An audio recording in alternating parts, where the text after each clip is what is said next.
В эфире виртуальная студия Национального центра «Россия». Меня зовут Николь Плиева. Здравствуйте.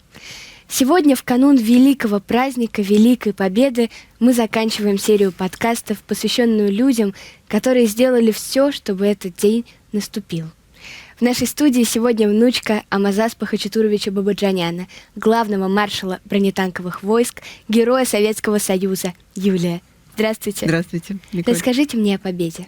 Победа осуществилась благодаря, конечно, нашим таким людям, как мой дедушка, и понятно, что это был великий день. Но, вы знаете, я сразу почему-то вспомнила, было одно мероприятие, где присутствовал 107-летний герой войны.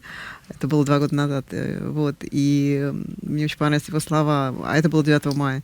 И он сказал: да, сегодня великий праздник со слезами на глазах, но лучше бы этого праздника не было, потому что лучше бы не было войны. Вот. Позвольте, я немного расскажу о вашем дедушке. Я подготовила небольшую справку. Будущий маршал родился в начале 1906 года в Елизаветпольской губернии. Семья была большая, 8 детей. Родителям приходилось много работать, чтобы поставить всех на ноги.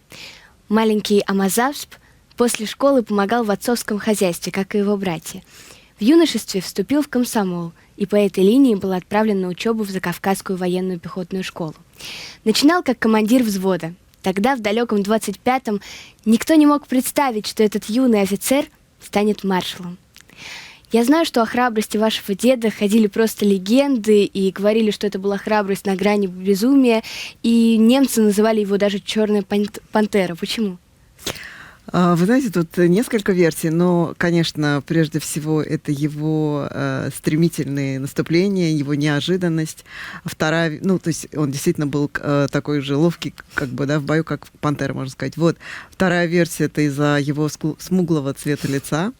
Причем он действительно был смуглый от рождения, но не настолько, насколько было темным его лицо, потому что он танкист, и вот это вот все впиталось, видимо, эта копость.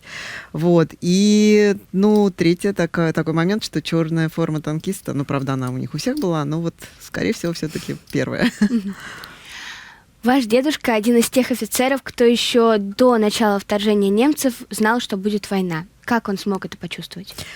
Это сложно сказать, как он смог это почувствовать. Он был очень начитанный человек, очень умный человек. И он действительно был стратег и мыслящий человек. Поэтому, скорее всего, он изучал и чувствовал действительно время и просто так прогнозировал.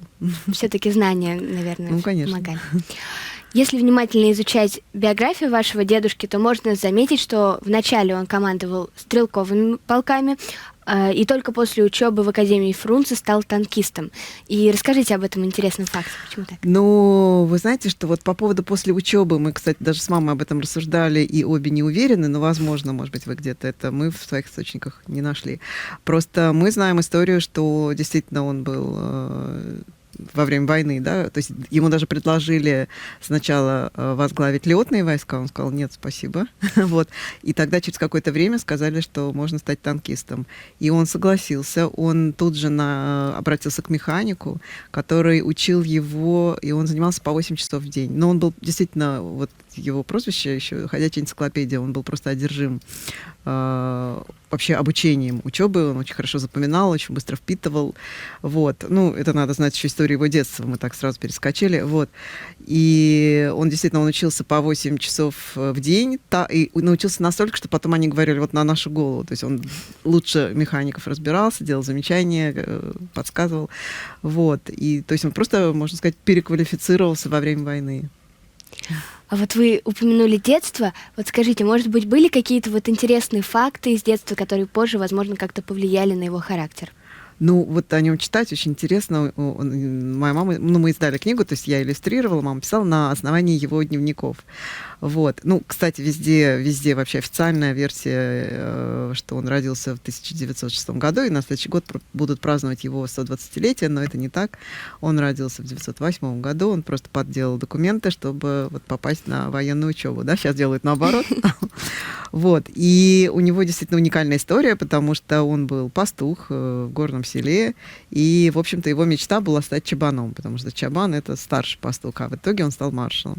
Вот. Характер характер сильнейший. Ну, вот я как раз недавно перечитывала, да, это 8 детей, это суровое такое время, суровые, ну, как бы такие законы, можно сказать, где почитались сильные духом мальчики, капризули, там, плаксы не в почете, и вот, во всяком случае, в их семье дедушка отдавал предпочтение таким ребятам, а дедушка был авторитет, и все старались заслужить его уважение. И мой дедушка, он действительно был отважный, там всякие эпизоды, то есть, например, вот там была традиция такая у ребят-пастухов постарше посылать своего вот ученика маленького ночью с водой. Вот, ну, они просто пари там, значит, кто выиграет. И вот 3 мальчишек сначала, там, допустим, не помню, там, 8-летний пошел ночью, вот, а ночь, вот как ваш пиджак, там же совсем, это же в горах, с палкой вернулся. А причем палку надо было оставить, чтобы точно эта вода была, значит, вот с этого источника, и кувшин в руках. Вернулся, говорит, это невозможно. Второй тоже не смог. И тогда отправили 7-летнего дедушку, и перед этим брат старший его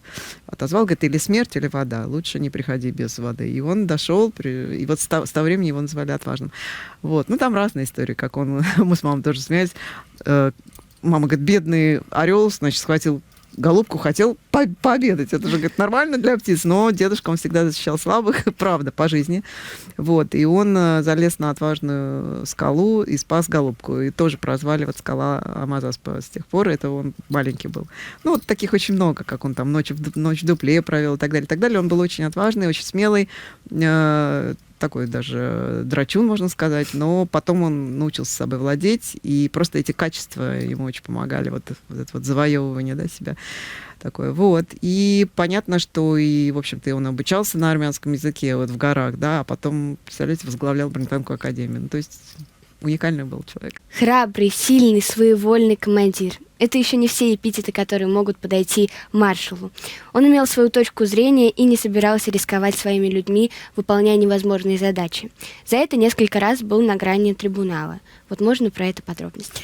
Ну, кстати, несколько раз, насколько я знаю, такого нет, но один раз это был действительно реальный случай, да, когда под Ржевом была очень сложная переправа, машины боевые, ну, там, в общем, была непроходимая дорога после дождей, и солдатам приходилось практически вручную подкладывать там доски и так далее, толкать бронетехнику. Вот, то есть они были измождены, техника, в общем-то, тоже не готова, когда поступил приказ выйти в наступление. Причем приказ пришел как бы с опозданием, там время даже было как бы почти задним, вот, как бы не задним часом, задним временем указано. И дедушка, значит, когда прочитал, сказал, приказ невыполним. Ну, а этого делать во время войны так, в принципе, отвечать не положено. Вот. И как бы ушел, естественно, отдал приказ готовить бригаду к наступлению не в этот час, да. Вот. И тем временем за ним подъехали, я уже сейчас не помню, сколько-то там автоматчиков, сколько там было. Ну, конвой за ним приехал, забрали у него оружие и повезли его куда-то, как он потом описывал, ему казалось, что это очень долго они ехали, вот. И когда они подъехали, его в землянку провели, и там вот его встретил генерал Юшкевич. Вот, как я уже рассказывала, я тоже давала интервью на эту тему, он оказался человечный человек, потому что он внимательно посмотрел на дедушку и спросил, почему приказ не выполнен. Он сказал, что я решил не рисковать бригадой, потому что это, ну, было бы убийством. Вот, и Юшкевич сказал, что переносим на сколько-то часов наступления, я сам буду следить за ходом его. И на следующий день враг был отброшен там на, не помню, по-моему, на 12 километров и без потерь. Вот, то есть, ну, был такой эпизод, и, в общем-то, дедушке повезло, ему вернули, да. Причем, когда его сопровождали, ну, он такой, он всегда юморил, то есть их несколько человек, он один безоружен, говорит, не многовато ли вас? Вот, ну, с времен что-то такое. Вот, так что, да, такой эпизод был, и когда тоже в Берлин уже первым его же войска прибыли, тоже он, в общем-то, поступил не своевольно, да, когда принялся спасать местное население в метро, а не продолжил, в общем-то, свой путь к Рейхстагу. Да, он очень такой был своенравный. Амазасп Хачатурович познакомился со своей женой Аргунией Аршаковной, когда они были совсем юными. Расскажите эту историю любви. Я знаю, что они даже не встречались, по-моему, вот во время войны. Вы, кстати, интересно сказали, Аргуня Аршаковна, она вообще Арикнас Аршаковна, а дедушка потом переделал, ну, они переделали ее в Аркуню Аркадьевну. Такой на русский манер. Вот. Нет, они были знакомы, у них разница была 2 года, и они были знакомы с ее 5 лет, соответственно, с его 7, вот, потому что они жили в одном селе. Но когда они уже стали юными, вот мы с мамой тоже об этом разговаривали, я тоже удивлена, что они все-таки даже встречались, то есть были в те времена, ну, понятно, все это было красиво. Вот, там под определенным деревом встречалась молодежь. И вот как бы это обозначало уже, что вот, возможно, это будет пара. И просто родители дали согласие, и действительно они стали парой на всю жизнь до конца. Когда я изучала военные архивы, то вот что нашла из воспоминаний вашего дедушки о Курской дуге. Стонала земля. Масштабы сражения превышали человеческое воображение. Сотни танков, пушек превращались в груду металла. Померкло солнце, его диск почти не был виден за пылью и дымом от взрывов, снарядов и бомб. Страшные воспоминания, тем более от человека, который, как я знаю, почти не боялся смерти. Вот что, возможно, об этом известно? Что для него было самое страшное?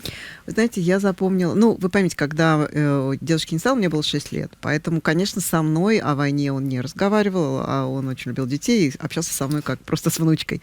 Но, естественно, из семейных разговоров, из рассказов мамы, из его книг мы знаем эти истории. Так вот, это есть такая фраза, да, но этот эпизод описан им, но я думаю, что самые страшные для него эпизоды, их было, по-моему, 2. Вот он говорил, что он рыдал, когда умер его близкий друг.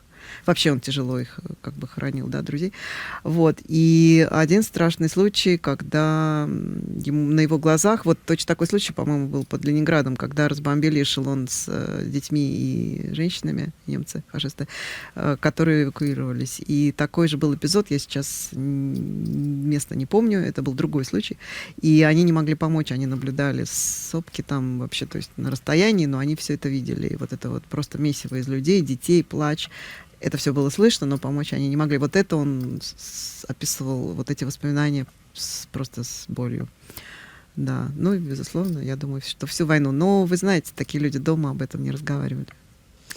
В какой момент Амазас Хачатурович был ранен на поле боя? Это был, по-моему, 42-й, если я не ошибаюсь, год, хотя тоже могу ошибаться. И у него было 2 ранения, вернее. Одно было ранение в ногу, если так можно сказать, менее серьезное, хотя ранение.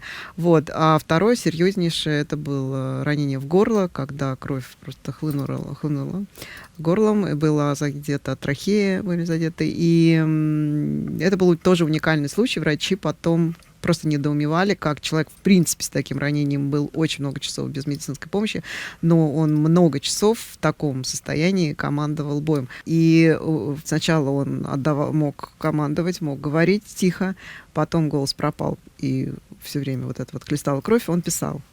Вот. И, ну, это был вообще какой-то страшный день, потому что когда его уже, когда он уже изнемогал, его как бы бой закончился, его отнесли в танк вместе еще с одним раненым, а в их танк снова попал снаряд, танк загорелся, но это вот история, когда в этот день он, в общем-то, спасся, можно сказать, трижды. Оборона Берлина. Первыми вошли в город экипажи танков под командованием вашего дедушки. Вот расскажите об этих сражениях. Я упомянула сегодня, да, этот день, когда действительно, то есть они вошли в город, и тоже, да, получается, что он тоже не послушал, как бы поступил по-своему, потому что, естественно, ему никто не давал приказ перемещаться танками по метро. Это ему пришло в голову, потому что он понял, что это неминуемая смерть. Как бы все будут войска разбиты, потому что улицы узкие, и они полностью, как бы, получается, как на виду. То есть дома, окна, и могли там брезентом накинуть, могли гранаты кидать, стрелять, обстреливать. То есть это был абсолютно проигрышный путь. И тогда дедушка придумал и отдал приказ машины спустить в метро, но Гитлер тоже не дурак, и в этот же момент он отдал приказ затопить метро, а там пряталось местное население, женщины с детьми. И тогда дедушка отдал приказ спасать местное население, не как бы идти в наступление, а спасать население. Ну, поэтому он пришел не к Рейхстагу первым, но зато, я думаю, он очень многих спас. Амазас Хачатурович отличался не только храбростью, но и, как вы уже упомянули, чувством юмора. Можете рассказать какие-то истории, связанные с этим? Ой, слушайте, он вообще, вот даже бабушка всегда говорила Амаз, ну, она его там Амаз, Амо называли мы там по-разному, она всегда говорила тихо, то есть он даже мог прийти на какое-то серьезное мероприятие, и вокруг него все время был смех, то есть он все время там анекдоты, юмор, и он все время говорит, неудобно, неудобно. Вот, он правда был с юмором, вот, но... Ну вот, иногда вспоминаем эпизод, дача была на Кубинке, прямо на берегу озера, и обычно он, когда приезжал на дачу, он традиционно одевал синие такие с лампасами тренировочные, значит, брюки, красную рубашку и шляпу сомбреро. И шел гулять, но обычно в сопровождении маршал. Вот. Но тут он, значит, сказал, что я хочу один погулять, не надо сопровождения. А в то время нужно было скосить, было какое-то задание там военным для чего-то там скосить очень много травы. А он же из деревни, он это все любил, но давно был от этого отстранен. И он гулял и увидел сенокосца. Ну, то есть прапорщик косил траву. И он подошел, говорит, слушай, дай покосить. Тот ему дал покосить и говорит, ну и долго дедушка косил, он говорит, вот ты так хорошо косишь, давай, говорит, завтра приди. Угостил его салом, там еще чем-то, говорит, давай приходи завтра, я тебе заплачу. Приходи еще завтра косить. Ну и дедушка пришел на дачу, а там уже был какой-то генерал тоже, и говорит, а где вы, ну вот который как раз должен был его сопровождать, говорит, почему вы так долго отсутствуете? Он говорит, ой, так классно, говорит, я траву косил, еще и вот еще и прапорщик мне, значит, предложил подработать. Тот вскочил, куда-то уехал. Возвращается, говорит, я отругал прапорщика и на гауптвахту его, значит, посадил. В этот момент, в свою очередь, вскочил дедушка и куда-то опять, значит, тоже уехал, приехал, говорит, я его освободил, и завтра я пойду косить. И пошел и снова косил. Но тот уже, наверное, знал, что это маршал, думаю, что не заплатил.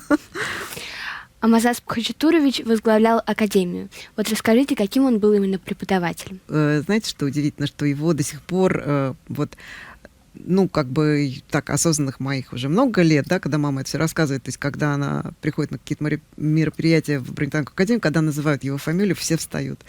Вот. И действительно, ну, видимо, он человек был такой, знаете, тоже человечный, очень классный. И память о нем, она прям... Вот она и говорит, да, о том, какой он был. Кстати, про юмор еще я вот сейчас вспомнила в связи с академией. Он когда-то, значит, ну, он преподавал, и кто-то из студентов отважился, его спросил, говорит, вы знаете, вот ходят разговоры, что в академию нашу берут вот не только по, так сказать, по уму, да, там, пройдя экзамены, а все-таки вы, вот, как-то кто-то отважился даже спросить, вот берете сыновей там своих друзей, там, ну, то есть как бы бабла-то. Он подумал и говорит, ну, вот вы дружите здесь вот сейчас, вот же, да? Они говорят, ну да, дружим. Он говорит, ну вот, и, скорее всего, даже будете потом общаться, да? Он говорит, ну вот представьте себе, вот звонишь, вот звонит, говорит, вам вот друг ваш, и говорит, слушай, возьмешь, говорит, фронтовик, да, вот с которым мы там, говорит, ну, в общем, такие годы провели. И звонит и говорит, слушай, Амаз, возьмешь моего балбеса? Он говорит, что я ему скажу? Ну, конечно, скажу, возьму. Да, говорит, такое бывает. Ну, то есть вот он такой был, очень правдивый. И все, и они все засмеялись и говорят, поняли. Ну, он такой был. Вот без лишнего, наверное, пафоса и действительно, где нужно строгий. А есть еще, знаете, мне до сих пор рассказывают, что он давал такие советы людям, которые просто судьбу выстраивали. И вот даже за это его тоже уважают. Не только сам там что-то курировал, он мог просто сказать, направить так, что у человека правильно как-то выстраивалась судьба. А вот, например, какие советы он мог дать? Он мог, ну, это у меня конкретный случай, просто тоже был Джанян, однофамилец, наш друг семьи теперь. И вот он мне рассказывает, что когда-то его отцу, да, тот хотел пойти, ну, там, я не точно знаю, куда поступить, и дедушка дал ему правильный совет и направил в нужную сторону, и все у него получилось. А есть ли какие-то семейные традиции, которые, возможно, заложил ваш дедушка, и вы до сих пор продолжаете их соблюдать? Ну, про традиции я бы не сказала, это, скорее всего, может быть, просто черты, как, знаете, розданные. Вот, ну, там, дедушка хорошо рисовал, мы обе с сестрой тоже рисуем, и он очень любил детей, и своих, и чужих, вот это мне, наверное, передалось, там, поцеловать, обнять любого ребенка. Вот, ну, то есть какие-то, вот эта сила духа, это, скорее, просто передается черты, там, и у моих детей это есть, и у сестры сын сейчас на СВО, ну, в общем, тоже совершает подвиги. Скорее всего, это просто передается, но он рано ушел, вот, и, соответственно, мои дети его и, в общем-то, не застали, и дети сестры тоже, но просто скорее это уже генетика. Спасибо вам большое. В нашей студии сегодня была внучка Амазаспа Хачатуровича Бабаджаняна, главного маршала бронетанковых войск, героя Советского Союза, Юлия. Я Николь Плиева, напоминаю, что это проект Национального центра «Россия». Расскажите мне о победе. С наступающим Днем Победы!